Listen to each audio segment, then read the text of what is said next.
Ang pagpapala ng Diyos Ama na nasa langit ay sumasa inyo mga kapatid kay Kristo sa pakikinig sa mga salita niya. Muli ito po ang inyong kapatid na si Osel. Ang pagme-meditate po sa mga salita ng Diyos ay nakakapaglinis po sa ating isip at ating puso o ang ating kaluluwa. Noon ay naisip ko na parang imposible naman na maging malinis tayo sa puso at isip. Pero nung sinubukan ko po na mag-aral sa mga salita ng Diyos ay nakita ko na posible naman po pala ang maging malinis tayo sa puso at sa isip. Kapag tayo po ay patuloy na nagbabasa at nakikinig sa mga salita ng Diyos at nagme-meditate. At yung mga kaalaman na ating naipon sa ating pakikinig at pagbabasa, yun po ang ating nane-meditate. Wala po tayong nane-meditate na mga salita ng Diyos kung wala po tayong kaalaman. Wala po maipaalala ang banal na Espiritu sa atin kung wala po tayong nabasa o narinig na mga salita ng Diyos. Nagme-meditate po ako kahit anong aking ginagawa dahil iniiwasan ko po na mag-isip ng masama dahil pwede po tayong magkasala kahit sa pag-iisip pa lamang po. Iwasan po natin ang panghuhusga dahil po kapag tayo po ay nanghuhusga, tayo rin po ay natatalsikan sa mga dumi ng mga taong ating hinuhusgahan.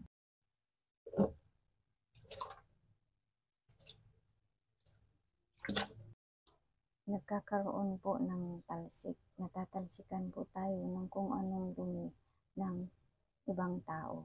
Para pong bola na ibinato natin sa pader at nag-bounce back o tumalsik din papunta sa atin.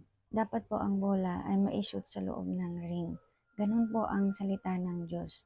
Dapat po ito ay maibahagi at makapasok sa isip at puso ng isang tao. Iyon po ang layunin ng pagbabahagi ng salita ng Diyos. Hindi lamang po ito para sa panlabas, kundi unang-una sa lahat ay para sa kalooban, puso at isip o kaluluwa nating mga tao. Dahil kung sa panlabas lang po tayong nakatuon ay ito po yung panghuhusga. Hindi po talaga nalilinis ang kalooban ng tao. Ang pagbabahagi ng salita ng Diyos ay hindi po panghuhusga, kundi ito'y ginagamit sa pagtutuwid. Sinabi niya sa Mateo 7:1-2, huwag kayong magsihatol upang huwag kayong hatulan, sapagkat sa hatol na inyong ihahatol ay hahatulan kayo, at sa panukat na inyong isusukat ay susukatin kayo. Kaya po, para manatili po tayong malinis o safe ay iwasan po nating manghusga ng ibang tao, kundi dapat ipanalangin natin sila at bahagihan ng mga salita ng Diyos dahil yun po ang nakakapagpalinis sa ating kaluluwa at sa kanilang kaluluwa din. Tayo po ay maghuhugas o maglilinis ng baso o kahit mga plato ay dapat po banlawan po muna natin ng tubig bago po natin ito gamitan ng panlinis. Panlawan ay bahagihan po muna ng mga salita ng Diyos. Ngayon po ay meron pa pong natitirang mga nakadikit na dumi. Yan po ay gagamitan natin ng sabon at kuskusin natin siya ng sponge. Meron din po ginagamit ang Diyos na pangkuskus at pangsabon sa ating puso at isip o kaluluwa upang tayo ay luminis. Awit 51:7, linisin mo ako ng hisopo at ako'y magiging malinis. Hugasan mo ako at ako'y magiging lalong maputi kaysa nuebe. Ang hisopo po ay isang uri ng halaman na meron po siyang cleansing property na malakas na magtanggal ng dumi. Malakias 3:2-3. Ngunit sino ang makatatahan sa araw ng kanyang pagparito? At sino ang tatayo pagka siya'y pakikita? Sapagkat siya'y parang apoy ng mangdadalisay at parang sabon ng mga tagapagpaputi. 1:15-3. Ngayon malilinis kayo sa pamamagitan ng mga salita na aking sinalita sa inyo.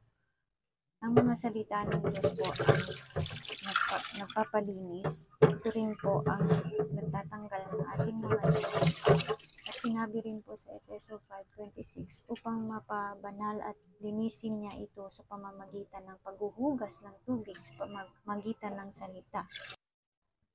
Huwag po natin gayahin yung mga Pariseo doon sa gagawin nila sa babae na sinasabing nangangalunya.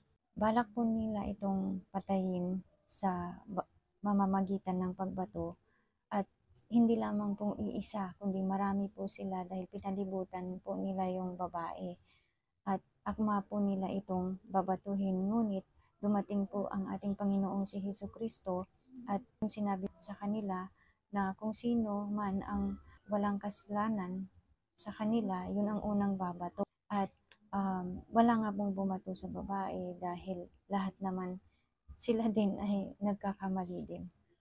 Kung ating mapapansin ay yung mga Pariseo at mga eskriba ay marami po sila.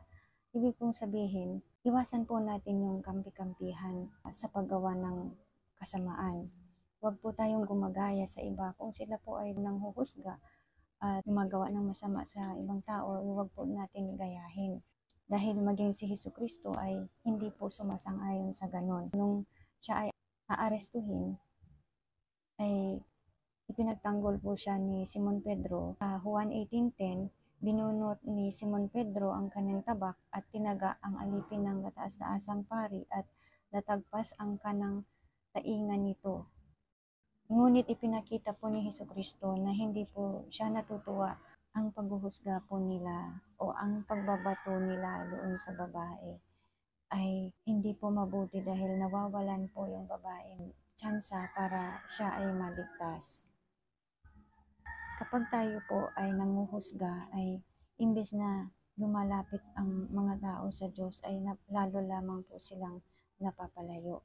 Hindi naman po sa konsentidor si Hesukristo dahil hindi po siya sumali sa pagbabato, pero kailangan po kasi nating intindihin na ang paghuhusga ay hindi pa panahon sa ngayon o sa panahong yon na nandun sila sa sitwasyon.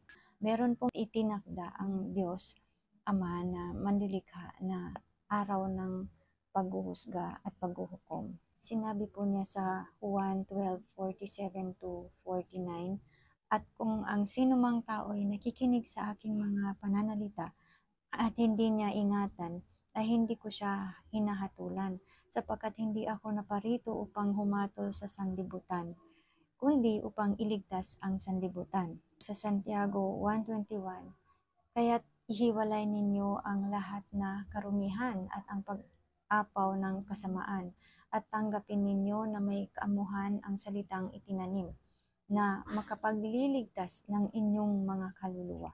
Walang ibang makapagliligtas sa ating kaluluwa kundi ang salita ng Diyos na kinatawan ni Hesukristo.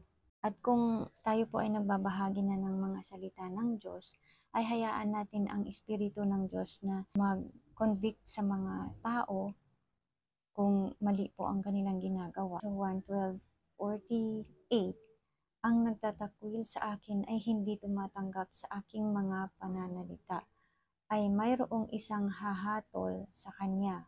Ang salitang aking sinalita ay siyang sa kanya'y hahatol sa huling araw. Sinabi po sa Juan 16:8-9, at siya, pagparito niya, ay kanyang susumbatan ang sanglibutan tungkol sa kasalanan at sa katuwiran at sa paghatol. Tungkol sa kasalanan sapagkat hindi sila nagsisampalataya sa akin. Ang panghuhusga po ay isang forma ng pangbubuli. Isinugo po ng Diyos Ama ang kanyang anak na si Panginoong Hesukristo, hindi para husgahan ang mundo, kundi para iligtas ang mundo o tayong mga tao. Yun po ang nakikita ng Diyos Ama na solusyon. Kaya bilang mga Kristiyano o anak ng Diyos ay kung meron man tayong mga nakikitang pagkakamali sa iba, ay tulungan po natin silang maiayos ang kanilang pagkakamali. Kung may nabiktima sila, ay mabigyan din ng hustisya. At kung nagkamali man tayo, nawa ay hindi po ito galing sa ating kaluluwa o puso at isip. Hindi po ito galing sa ating paniniwala na ang paggawa ng masama ay mabuti pa rin. Dahil kung naniniwala po tayo sa ganun ay hindi lang po siya pagkakamali kundi ito po ay kasalanan. Huwag po nating pabayaang mali ang mga bagay o mali yung ating ginagawa.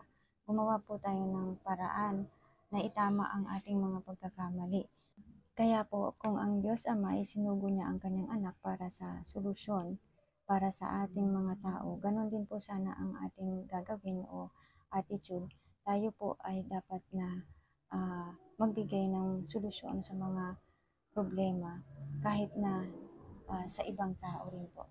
Hindi po tayo binigyan ng Diyos na pahintulot upang humusga ng ating kapwa, kundi ang ibinigay niya po sa atin na pahintulot o binigyan niya tayo ng kakayahan para magbahagi ng kanyang mga salita. Dapat po tayo bilang mga anak ng Diyos ay maging ilaw sa pamamagitan ng pagbabahagi ng salita ng Diyos at pagmamahal sa kapwa. Yun po ang mga bagay na iniwan ni Jesucristo na ating gawin, na kanyang ikinalulugod at ng Diyos Ama. Bilang mga anak ng Diyos, alagaan po natin ang ating relasyon sa Diyos o ang ating kalusugang espiritual. Binigyan po tayo ng Diyos ng paraan kung paano po natin ingatan ang ating kaligtasan. Yun po yung 7 armors of God na mga salita ng Diyos at panalangin. Mga salita ng Diyos ang ating ipunin sa ating isip at puso o kaluluwa upang ito ang ating i-meditate. At nang hindi ang mga kwento-kwento na kagaya ng mga chismis ang ating ipakain sa ating kaluluwa na hindi nakakapagligtas kundi nakakapagpahamak po sa atin. Maawa po tayo sa mga kaluluwa ng mga tao dahil ang Panginoong Hesukristo ay sinugo ng Diyos Ama para maligtas ang kaluluwa nating mga tao. Hindi po para paglagyan ng mga basurang espiritu na galing kay Satan. Huwag po nating hayaan na tayo ay salinan ng mga espiritu na kagaya ng espiritu ng galit, espiritu ng mga salitang nagpapainggit, mga espiritu ng walang kabuluhang mga kwento-kwentuhan o mga salita gaya ng chismis. Dahil walang ibang kawawa kundi ikaw kung papayagan mong masalinan ka ng mga masasamang espiritu. At tayo rin naman ay iwasan nating magsalin o magbahagi ng mga espiritu na kagaya ng mga yan. Hindi lamang po ang aking kaluluwa o ang iyong kaluluwa ang iniligtas ng Panginoong Hesukristo. Namatay po siya para sa kaluluwa ng lahat ng tao. Ganun po ka-precious ang ating isip, puso o kaluluwa sa Diyos. Sa ating isip at puso o kaluluwa, diyan po ang pinaglalagyan ng Diyos ng kanyang espiritu. Diyan po tayo nakikipag-communicate sa Diyos at ang Diyos din ay doon din po nakikipag-usap sa atin. Tungkulin natin na ito'y ingatan, ang paggawa ng mabuti at ang pagbabahagi ko sa inyo ng mga salita ng Diyos. Ang tanging alam kong paraan kung paano pasalamatan ang Diyos sa lahat ng kanyang mga biyaya at sa pagliligtas sa aking kaluluwa bilang isang buhay na handog. Salamat po sa pakikinig at pagpalain po kayong lahat.